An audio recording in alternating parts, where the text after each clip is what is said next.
but in my home state of Western Australia.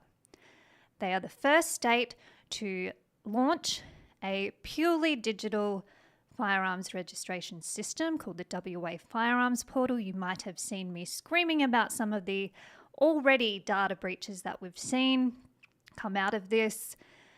But in the ongoing review that I've been watching that's happening in the Western Australian Parliament at the moment, it is due to conclude on the 16th of October is when they're meant to hand down their final report. We will see if they meet that deadline. They did not meet the first deadline.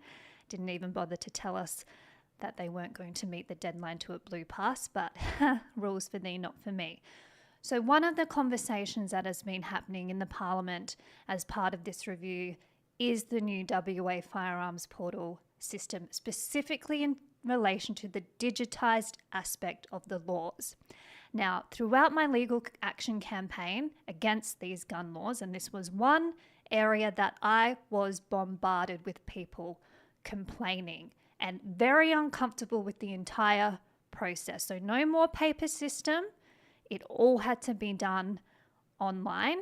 At the start, they were pushing people to use the Australian government My ID, which is the digital version pushed from the federal authorities, linked to this database in order to log on. I have not set up a My ID. This is going down the road of Orwellian surveillance state staff. I do not want to give my information to be on a government digital database when they cannot be trusted with this information. There has been numerous reports in the news of data breaches of government databases. So when it comes to firearms and having on that database the exact GPS locations of where my firearms are stored, as is the case in WA, no, very uncomfortable. And that is the kind of thing I have heard from we the people.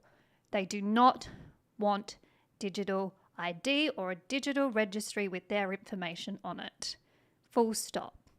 And people should have freedom of choice to participate in this or not. But we do not get those choices anymore in a democracy in WA in 2025.